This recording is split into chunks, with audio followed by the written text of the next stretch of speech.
Hello friends, welcome back Spain news channel நண்பர்களே. இன்றைக்கி இந்த வீடியோவில் ஒரு முக்கியமான அறிவிப்பானது தமிழக அரசு வெளியிட்டிருக்கு. அந்த அறிவிப்பை பற்றி தான் இப்போ இந்த வீடியோவில் ஷேர் பண்ண போகிறேன். ஆக்சுவலி எந்த இது போல் இல்லாமல் இப்போ ஒரு புதிய மாற்றம் அரசியலில் ஏற்பட்டிருக்கு. அது எல்லாருக்குமே தெரியும். கடந்த 50 ஆண்டு கால திமுக அதிமுக ஆட்சியை முறியடித்து தாவேகா கட்சி வெற்றி பெற்று இந்த டைம் ஆட்சி அமைத்திருக்கு. இதுவரைக்கும் இல்லாத ஒரு பெரிய அரசியலில் மாற்றமானது இப்போது ஏற்பட்டிருக்கு. தமிழகத்துடைய புதிய முதலமைச்சராக நடிகர் விஜய் அவர்கள் பொறுப்பேற்று சிறப்பான முறையில் செயல்பட்டு வராரு. இந்த ஒரு நிலையில் அவர் ஆட்சி வருவதற்கு முன்னாடி நிறைய விஷயங்களை மக்களுக்கு செய்வேன் என்று வாக்குறுதி அளித்திருந்தார். அதில் ஒரு முக்கியமான வாக்குறுதி என்ன அப்படின்னு பார்த்தீங்கன்னா, விவசாயிகளுக்கு தள்ளுபடி தரேன்னு சொல்லியிருந்தது. ஸோ அந்த வகையில் இவர் ஆட்சிக்கு வந்ததுக்கு பின்னாடி இப்போ விவசாயிகளுக்கு தள்ளுபடியானது கொடுத்துருக்கிறாரு. ஆனால் கொடுத்ததில் சில கண்டிஷன் வைத்திருக்கிறாரு. நியாயமாக யாருக்கு தள்ளுபடி போகணுமோ அவங்களுக்கு போகணும் அப்படிங்கிற நோக்கத்தோடு இவங்களுக்கு மட்டும் தள்ளுபடி, இவங்களுக்கு தள்ளுபடி இல்லை என்ற முக்கியமான கண்டிஷனை அவரை பிறப்பித்திருக்காரு.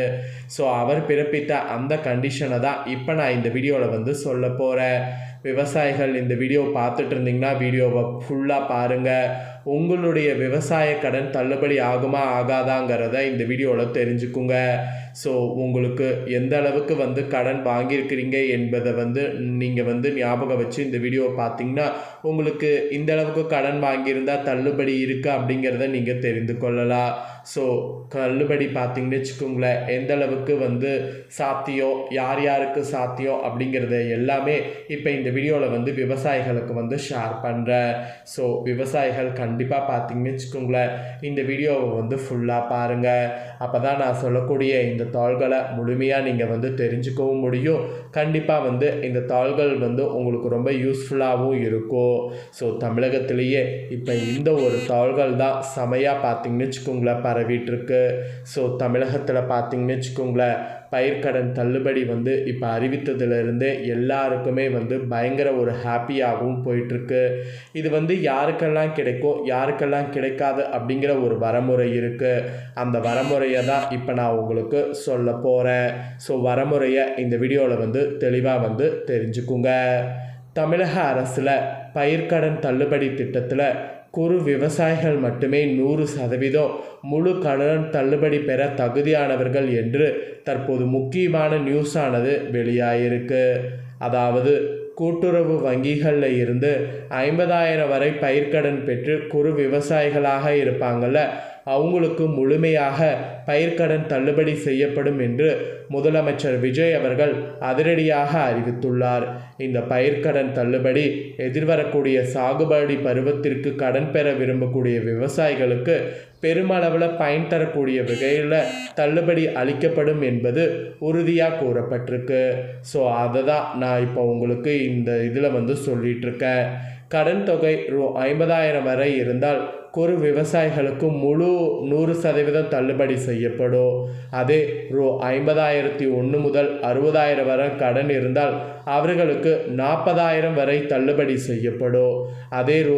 60,001 முதல் 70,000 வரைக்கும் கடன் இருக்கக்கூடியவங்களுக்கு ரூ. 30,000 வரை தள்ளுபடி செய்யப்படும்.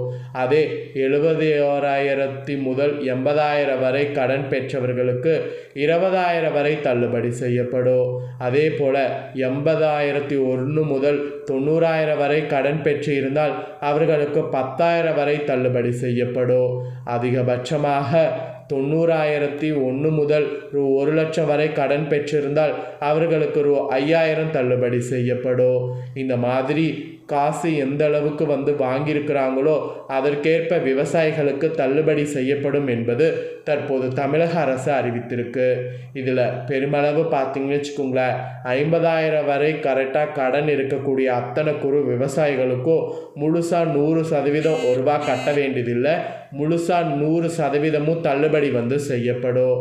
அதே போல் 50,000க்கு மேலே இருக்கிறவங்களுக்கு நான் சொன்னது போல் அந்த பணவாரியாக பார்த்தீங்கன்னு வச்சுக்கோங்களேன் தள்ளுபடி செய்யப்படும். ஸோ தற்போது இந்த அறிவிப்பு தான் வெளியாகி சமூக வலைத்தளங்களில் வைரலாக பார்த்தீங்கன்னு வச்சுக்கோங்களேன் பரவிட்டுருக்கு. அதே சமயம் இதில் 2.5 முதல் 5 ஏக்கர் நிலம் உள்ள சிறு விவசாயிகள் 50,000 வரை கடன் வாங்கியிருந்தால் அவர்களுக்கு 50% மட்டுமே தள்ளுபடி, அதாவது ரூ. 25,000 வரை மட்டுமே தள்ளுபடி பொருந்தும். மீதி தொகையை அவர்கள் செலுத்த வேண்டும் என்பது உறுதியாக கூறப்படுது. அதேபோல் 5 ஏக்கருக்கும் அதிகமாக நிலத்தை சொந்தமாக வைத்துள்ள பெரு விவசாயிகளுக்கு கடன் தலா ரூ. 5,000 மட்டுமே தள்ளுபடி செய்யப்படும் என தெரிவிக்கப்பட்டிருக்கு.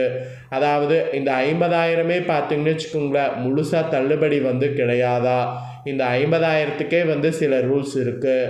அதாவது 2.5 முதல் 5 ஏக்கர் நிலம் உள்ள சிறு விவசாயிகளுக்கு 50% மட்டுமே தள்ளுபடி.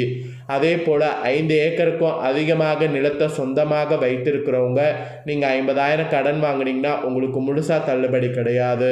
வெறும் 5,000 ரூபா மட்டும்தான் தள்ளுபடி.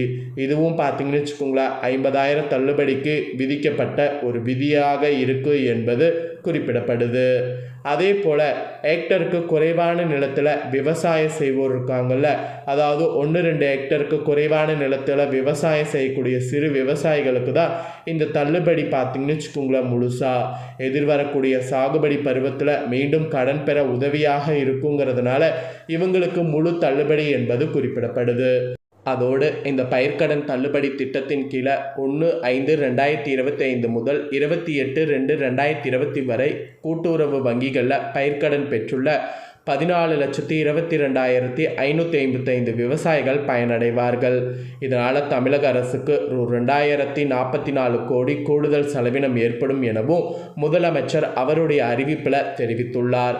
ஆனால் இந்த கடன் தள்ளுபடி தொகையை வழங்குவதற்கான காலக்கெடுவையோ அல்லது இத்திட்டத்தை செயல்படுத்துவதற்கான வழிமுறைகளையோ மாநில அரசு உடனடியாக தெளிவுபடுத்தவில்லை என்பது குறிப்பிடப்படுது. இதற்கிடையே இப்போ வெளியான இந்த அறிவிப்பு கூட்டுறவு வங்கிகளில் பயிர்க்கடன் வாங்கிய விவசாயிகளுக்கு மட்டுமே பொருந்தும் எனவும் அறிவிக்கப்பட்டிருக்கு. SBI, இந்தியன் வங்கி போன்ற பொதுத்துறை அல்லது தேசியமயமாக்கப்பட்ட அல்லது தனியார் வணிக வங்கிகளில் பயிர்க்கடன் பெற்ற விவசாயிகளுக்கு இந்த தள்ளுபடி சலுகை பொருந்தாது எனவும் கூறப்பட்டிருக்கு. அதேபோல் விவசாய நிலம் வைத்திருந்தாலும் பயிர்க்கடன் அல்லாமல் டிராக்டர் வாங்குவதற்கோ கிணறு வெட்டுவதற்கோ அல்லது இதர விவசாய உட்கட்டமைப்புகளுக்காக கடன் பெற்றவர்களுக்கு இந்த தள்ளுபடி செல்லுபடி ஆகாது எனவும் கூறப்பட்டிருக்கு. இந்நிலையில் ரிசர்வ் வங்கி வழிகாட்டுதலை பின்பற்றி நிதி சுமையை காரணம் காட்டி தமிழக முதலமைச்சருடைய கடன் தள்ளுபடி அறிவிப்பு விவசாயிகளுக்கு ஏமாற்றம் அளிப்பதாகவும் உழவர்களுக்கு இது பயனளிக்காது, இதை மறுபரிசீலனை செய்ய வேண்டும் என்று விவசாயிகள் சங்க தலைவர் PR பாண்டியன் தற்போது அவருடைய எதிர்ப்பை தெரிவித்திருக்கிறாரு. தவிகவுடைய தேர்தல் வாக்குறுதியாக சிறு குறு விவசாயிகளுக்கு 100%, பெரு விவசாயிகளுக்கு 50% கடன் தள்ளுபடி செய்யப்படும் என்ற அறிவிப்பை வெளியிட்டிருந்தார். இதன் மீது நம்பிக்கை வைத்துதான் விவசாயிகள் அவர்களுக்கு வாக்களித்தனர். அதோடு திராவிட முன்னேற்ற கழகம் தனது தேர்தல் அறிக்கையில் கடன் தள்ளுபடி அறிவிப்பை மத்திய அரசு எடுத்துவிட்டதால் எங்களால் அறிவிக்க இயலாது என்று கைவிரித்ததால் திமுகவுக்கு எதிராக தாவேகாவிற்கு ஆதரவாக விவசாயிகள் வாக்களித்தனர். ஆனால் நிதி சுமையை காரணம் காட்டி விவசாயிகளுக்கு பயனளிக்காத கடன் தள்ளுபடி அறிவிப்பை வெளியிட்டது விவசாயிகளுக்கு ஏமாற்றத்தை அளித்ததுள்ளதாக அவர் மேலும் உங்களுடைய இதை மாற்றிக்குங்க அப்படிங்கிற மாதிரி தங்களுடைய ஆதங்கத்தை அவர் கூறியுள்ளார். மேலும் இந்த கடன் தள்ளுபடி திட்டம் 1 மே 2025 முதல் 28 பிப்ரவரி 2020 வரை கூட்டுறவு வங்கிகளில் பயிர்க்கடன் பெற்ற விவசாயிகளுக்கு மட்டுமே பொருந்தும் என்றும் மற்றவர்களுக்கு இது பொருந்தாது என்பது வருத்தம் அளிக்கும் விஷயமாக உள்ளதாக மேலும் கூறியிருக்கிறார். ஸோ இந்த மாதிரி தான் பார்த்தீங்கன்னு வச்சுக்கோங்களேன், விவசாய தள்ளுபடியில் நிறைய ஒரு குளறுபடி ஏற்பட்டு இப்போ ஹாட்டாக போயிட்டுருக்கு. ஸோ தமிழகத்தில் பயிர்க்கடன் தள்ளுபடி அறிவித்த இந்த ஒரு அறிவிப்பு எந்த அளவுக்கு விவசாயிகளுக்கு யூஸ்ஃபுல்லாக இருக்குது அப்படிங்கிறத கமெண்ட் பண்ணுங்கள். ஸோ அந்த விவசாயத்துடைய சங்கத்தலைவர் சொன்னது போல் எல்லாத்துக்குமே கொடுக்கணும் அப்படின்னு நீங்கள் நினைக்கிறதா இருந்தாலும் கமெண்ட் பண்ணுங்கள். இதே போல் புதிய நியூஸை தெரிந்து கொள்ள சேனலை சப்ஸ்கிரைப் பண்ணுங்கள், கூட பெல் பண்ண ப்ரெஸ் பண்ணுங்கள். வேறு ஒரு வீடியோவில் உங்களை சந்திக்கிறேன். நன்றி, வணக்கம்.